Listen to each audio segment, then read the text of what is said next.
تو اللہ پہ اعتماد کرو. لوگوں نے مجھے یہ بھی کمنٹس کیے ہوئے ان ولاگس میں نا, نیچے کمنٹس چل رہے تھے, میں پڑھتا ہوں لوگوں کے کمنٹس بہت دفعہ, خاص طور پہ جو نیگیٹو کمنٹس ہو نا وہ تو لازمی پڑھتا ہوں, مجھے پھر اس کا جواب دینا ہوتا ہے کہ مفتی صاحب آپ نے لوگوں کو یہ بتایا ہوا کہ رزق دینا کس کا کام ہے؟ اللہ کا کام. تو اللہ جب ہی دیتا ہے نا جب اپنی عقل بھی استعمال کرو, یہ مجھے سمجھا رہے ہیں. تو عقل کا تقاضا یہ ہے کہ تنخواہ کم ہے, بچے زیادہ ہیں, تو یہ آپ کی اپنی حماقت ہے. ایسے رزق اللہ نے وعدہ بولو نہیں کیا. یہ جو فلسفہ پیش کیا ہے نا یہ اپنا فلسفہ ہے. جب اللہ نے رزق کا وعدہ کیا ہے تو اس میں اللہ نے یہ نہیں کہا کہ جس کی تنخواہ کم ہوگی بچے زیادہ ہوں گے تو اس کے رزق کا وعدہ نہیں ہے. یہ ضروری ہے کہ تنخواہ زیادہ ہو بچے کم ہو تو رزق کا وعدہ ہے. ایسا کچھ بھی نہیں ہے. اور ویسے بھی جب کوئی دلیل دے رہا ہو نا تو بعض دفعہ دلیل اسی پہ پھیر دی جاتی ہے. دنیا میں مجھے ایک بات بتاؤ, مالداروں کے ہاں بچے کم ہوتے ہیں یا غریبوں کے ہاں؟ مالداروں کے ہاں, جن کے پاس بے تحاشا روزی ہوتی ہے. جتنا پیسہ آئے گا بچوں کا ریشو اسی حساب سے کم. یہاں تک کہ جو قومیں ترقی یافتہ ہیں ان میں بچوں کا ریشو اور زیادہ کم ہو گیا ترقی کے بعد. اس کا مطلب یہ ہوس ہے, یہ رزق کی بات نہیں ہے, یہ پلاننگ نہیں ہے, یہ کیا ہے؟ ہوس. غریب آدمی میں دولت کی ہوس کم ہوتی ہے تو وہ نسل نہیں روکتا کہ یار میں نے بھی ٹکڑے کھا کے گزارا کر لیا, بچے بھی گزارا کر لیں گے. دولت میں من میں ہوس زیادہ ہوتی ہے, اس کو بچانے کی فکر زیادہ ہوتی ہے. ہمارے حضرت فرمایا کرتے تھے جس کے پاس جو چیز ہوتی ہے اسی کے دل میں اس کا عشق ہوگا. جب دولت آتی ہے اور دین نہ ہو ساتھ میں, دنیا کو مسافر خانہ نہ سمجھے, تو دولت کی محبت نہیں, محبت سے اوپر کی چیزیں لالچ اور ہوس وہ آ جاتی ہے ساتھ میں. جتنی دولت زیادہ بچوں کا ریشو اتنا ہی کم. وہ زیادہ اپنی دولت کو بچا رہا ہے. یقین نہ آئے تو یورپ میں جاؤ, وہاں بچے پیدا ہونے پر گورنمنٹ الاؤنس دے رہی ہے, گورنمنٹ کہہ رہی ہے ہم بچے پالیں گے آپ کے. انگریز پھر بھی پیدا نہیں کر رہا کہ میں ایک روٹی بھی, ایک دفعہ تو مجھے بسکٹ کھلانا پڑے گا نا چائے میں ڈبو کے, وہ بھی نہیں پلاؤں گا. میرا پیسہ کس کا ہے؟ میرا ہے. تو یہ ہوس ہے یا نہیں ہے؟ اس کی بیس رزق نہیں ہے, اس کی بیس ہے لالچ, ہوس, اپنی دولت پہ سانپ بن کے بیٹھنا. اور اسلام آپ کو اپوزٹ لے کے جاتا ہے, کھلانے والے بنو. نکاح کر کے بیویوں کو بھی کھلاؤ, بچے پیدا کر کے بچوں کو بھی کھلاؤ. اللہ هو المعطی وانا القاسم, حدیث میں آتے ہیں اللہ دیتا ہے اور ہم کیا کرتے ہیں؟ بانٹتے ہیں اس کو. تو یہ جو لبرل لوگ ہیں نا یہ اسلامی تعلیمات سے 180 ڈگری پہ چل رہے ہیں, بالکل 180 ڈگری پہ. آپ کہہ سکتے ہیں مفتی صاحب یورپ آنے کے بعد کیا بچوں کا ٹاپک لے کے بیٹھ گئے, کبھی اسلام کی بات بھی کر لیا کرو. تو میں کیا تورات اور میں کس کی بات کر رہا ہوں آپ کے سامنے؟ اسلام کی بات ہی کر رہا ہوں. جو تباہی ہمیں نظر آ رہی ہے نا وہ بہت خطرناک ہے, وہ جو نظر آ رہی ہے.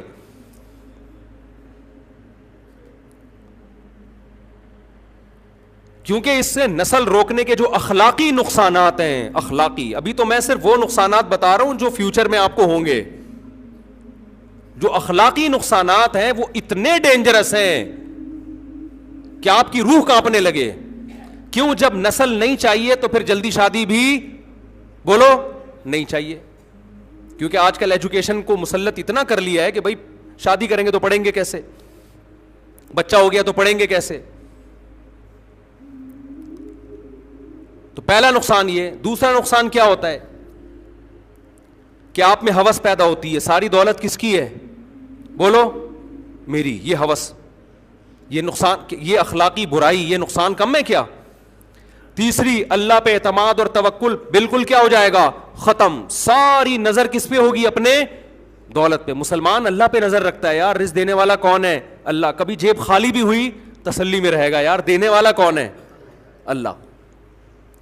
چوتھی, جب عورتیں مانع حمل دوائیں کھائیں گی تو ڈپریشن میں جاتی ہیں, طلاق کا ریشو کیا ہوگا؟ بڑھے گا. ویسے بھی جن کے بچے زیادہ ہوں ان میں طلاق کا امکان کم ہوتا ہے, وہ بچے ماں باپ کو جوڑ کے رکھتے ہیں. بچے کم ہوں, آج دیکھو نا کتنے ہمارے پاس کیس آئے ہیں, ذرا سی بات پہ عورتیں اپنے شوہر سے خلا لے رہی ہیں, طلاقیں لے رہی ہیں. کیوں بھائی؟ میں کہتا ہوں بچوں کو کہاں لے کے جاؤ گی آپ؟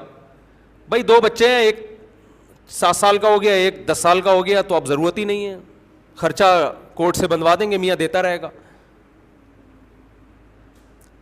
تو یہ طلاق کا ریشو بڑھنا کوئی اچھا کام ہے؟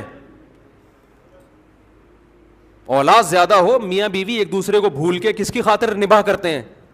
اولاد کی, اور انہیں لڑائیاں بھی کم ہوتی ہیں کیونکہ مشغول ہو جاتے ہیں اولاد میں. اور پھر جو تنہائی ہوگی آپ کو فیوچر میں, اس تنہائی کو ختم کرنے کے لیے گورا شراب پیتا ہے, آپ کیا پیو گے؟ وہ نشہ کرتے ہیں, آپ کیا کرو گے؟ آپ بھی پھر آ جاؤ نشے کے اوپر. یہ تو میں نے چند بتائے ہیں, ورنہ اس کی گہرائی میں جائیں تو اتنے زیادہ ہیں کہ آپ کی سوچ ہوگی. سارا سیٹ اپ کی ایسی کی تیسی. اللہ کا کتنا فضل ہوا, اللہ نے مجھے مولوی بنا دیا. اے اللہ تیرا بہت بڑا فضل ہے, تیرا بہت بڑا فضل ہے. ہم اس عذاب سے اللہ نے ہمیں بچا لیا. میں اکثر بیانات میں کہتا ہوں نا, چند چیزیں ایسی تھیں, میری تعریف کی بات نہیں کر رہا, ہم تو جتنے ظاہر ہے جو ستاری کا اللہ نے معاملہ کیا ہوا ہے نا, انسان اپنی خوبیاں پیش کرتا ہے نا, برائیاں کون بتاتا ہے. تو یہ نہ سمجھا کریں جب میں کوئی خوبی پیش کر رہا ہوں تو آپ سمجھیں کہ کوئی فرشتہ آسمان سے اتر کے آ گیا ہمارے سامنے. ہر آدمی میں خوبیاں بھی ہوتی ہیں, خامیاں بھی ہوتی ہیں. خامیوں پہ حکم ہے پردہ ڈالو, اس کو نہ بتاؤ, اور دوسروں کو بھی حکم ہے پردہ ڈالو. تو اس لیے ہم اچھائیاں ہی بیان کرتے ہیں. تو اس سے بس خوش فہمی میں مبتلا نہ ہو جایا کریں کہ پتہ نہیں کتنے نیک ہوں گے. اتنے برے بھی نہیں ہیں, یہ بھی ذہن میں رکھ لیں. اگر ہے بھی تو اللہ جانے, ہم جانے, آپ کو کیوں بتائیں, ہم ہے نہیں ویسے اتنے. ٹھیک ہے, کلپ آ جاتے ہیں نا, یہ تو خود کہہ رہے تھے کہ ہم اتنے برے ہیں. اللہ کرے کہ ایسا ہو کہ ہم اتنے برے نہ ہوں, اللہ کرے, یہ دعویٰ تو کوئی بھی نہیں کر سکتا. لیکن ایک بات میں آپ کو بتاؤں, میں جب کالج سے آیا نا مدرسے میں, تو اللہ نے چند قربانیاں ہم سے لیں. میں یہ بھی نہیں کہہ رہا میں نے دیں, مجھے پتا تھا میں نہیں دے سکتا تھا یہ قربانیاں, یہ اللہ نے زبردستی ہم سے لیں. میں توکل سمجھا رہا ہوں آپ کو, توکل. کیونکہ توکل مارکیٹ سے کیا چل رہا ہے, شارٹ. اور یہ توکل اگر نہیں ہے نا, کروڑوں روپے کروڑ پتی بن کے بھی ڈپریشن میں مرو گے جا کے. توکل اگر ہوگا تو سوکھی روٹی میں بھی آدمی خوش رہتا ہے. ہم جب مدرسے میں آئے, پہلا تانا, پیسہ نہیں کما سکتے. پیسہ کیا ہوگا؟ کسی مولوی کو کیا جاب ملتی ہے بتاؤ آپ؟ کتنے گریڈ کا آفیسر ہوتا ہے مولانا؟ کچھ بھی نہیں ہوتا. نمبر 2, سفر نہیں ہو سکتا. ملا کی دوڑ مسجد سے گھر تک. اللہ نے دل میں یہ بات ڈالی, کوئی بات نہیں. ایک دن ویسے ہی دنیا سے, مجھے سفر کا اتنا شوق تھا, میں پاکستان نیوی میں صرف اس لیے جانا چاہتا تھا کہ میں دنیا میں ٹریولنگ کروں. میرے والد صاحب نے بہت ٹریولنگ کی تھی, CDC بنوائی, اولاد میں ٹرانسفر ہوتی ہے نا, میرے یہ ہو سکتی تھی ٹرانسفر. اللہ نے وہ قربانی ہم سے دلی کہ ملا کی دوڑ کہاں تک, بولو, مسجد تک. ہم نے کہا چلو مسجد تک ہی رہیں گے, اصل کیا ہے, آخرت ہے. کیونکہ ہم تو اب مولاناؤں کو دیکھ رہے تھے مسجد سے گھر, گھر سے مسجد, بیچارے دین کی خدمت کر رہے ہیں, اللہ ہم سے خدمت لے لے. تیسری چیز تنہائی. سارے کالج اسکول کے دوست کیا ہو گئے, بولو نا, چھوٹ گئے. جن کے ساتھ اسنوکر کھیلتے تھے وہ نہیں ہوتا یہ والا. میں جو ایک دن ڈریم ورلڈ میں گیا تو وہاں یہ والا کھیل رہا تھا نا, ابھی تو نام بھی نہیں پتا, وہ فٹ بال نہیں ہوتا یوں یوں کرتے ہیں, تو میں بڑا اچھا کھیل رہا تھا. انہوں نے کہا یار آپ مولوی ہو کے بڑا ٹائٹ کھیل رہے ہو. ہم نے کہا یار ہم نے شارع فیصل پہ بہت کھیلا ہے, ہمارے کزن تھے, دوستیاں تھیں, یہ کھیل رہے ہوتے تھے نا. اور بھی پتہ نہیں کیا کیا, کرکٹ بہت کھیلا ہے, فٹ بال کھیلا ہے, ہاکی کھیلا ہے. پنجاب میں کھیلا کو کھیلی بولتے ہیں گیم کو, اصل میں لفظ یہ سارے مذکر ہیں. کرکٹ کھیلا جاتا ہے, کھیلی نہیں جاتی. لیکن اب پنجاب میں کیونکہ آبادی ان کی زیادہ ہے, تو جس کی آبادی زیادہ ہوتا ہے پھر کلچر اسی کا چلتا ہے مارکیٹ میں, زبان بھی اسی کی, تو وہ پنجاب والے مذکر کو مؤنث کر دیتے ہیں, تو کہتے ہیں کرکٹ کھیلی. تو اب سب کے اردو اسپیکنگ بھی کھیلی بول رہے ہیں. خیر ہے, یہ کوئی اتنی بڑی بات نہیں ہے, لیکن اصل جو اردو کا لفظ ہے کرکٹ کھیلا جاتا ہے, کھیلی نہیں جاتی. تو خیر, تنہائی. سارے دوست مارکیٹ سے کیا ہو گئے, کیونکہ سر پہ ٹوپی آ گئی اور سر کے بال غائب ہو گئے, وہ شو بازیاں کیا ہو گئیں, مدرسے والوں نے ٹینڈ کرا دی, دوست یار مارکیٹ سے شارٹ.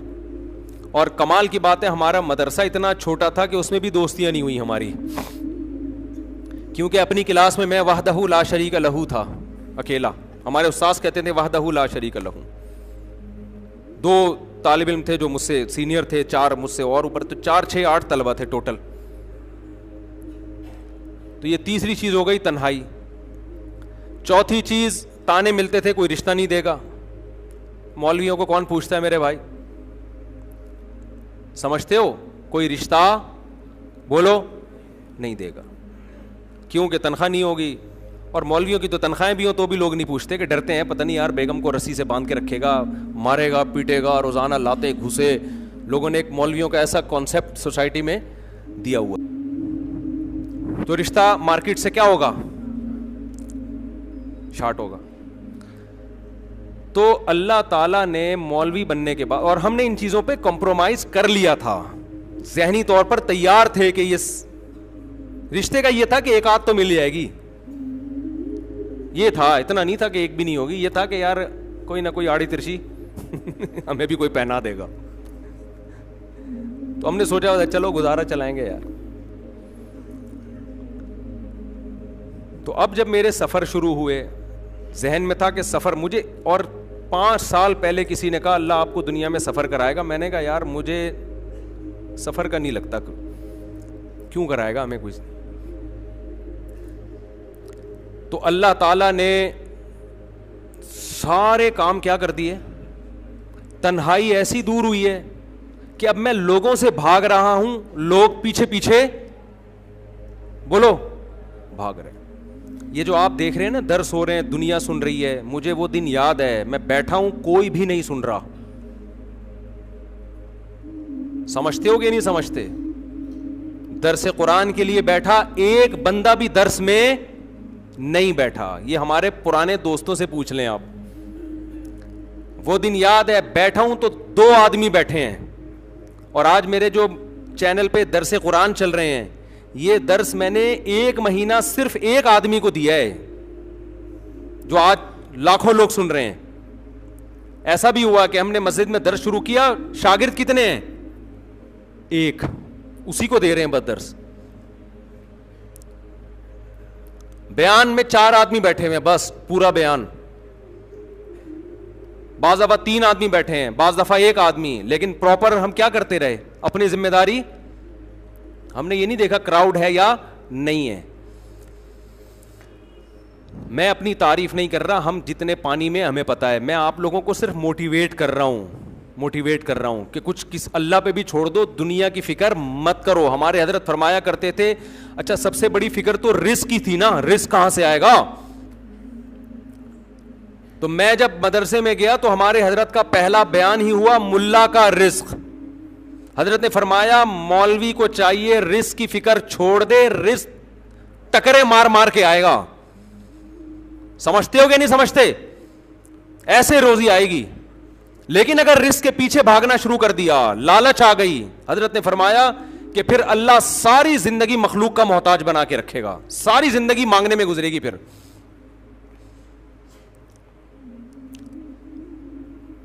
مجھے وہ دن بھی یاد ہے جب میں 4 شادیوں کی بات کرتا تھا, لوگ کہتے تھے تمہاری جیب میں دھیلا ہے نہیں, اور دکان پکوڑوں کی باتیں کیا کروڑوں کی.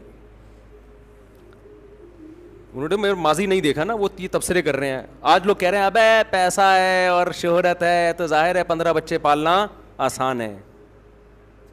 بھائی یہ چیزیں اس وقت تھیں جب یہ چیزیں کچھ بھی نہیں تھیں. اس وقت تو ہمیں غربت کے تانے لوگ دیا کرتے تھے کہ اپنی اوقات دیکھو اور اپنے جذبات دیکھو. اس اوقات پہ یہ جذبات بالکل بھی اچھے نہیں لگتے.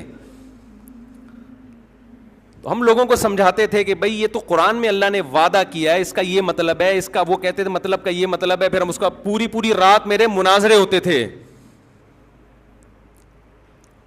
سمجھتے ہو کہ نہیں سمجھتے؟ تو جو لوگ میرے ماضی کو جانتے ہیں نا, وہ الحمدللہ اس بات کی گواہی دیں گے کہ اس مولوی نے جو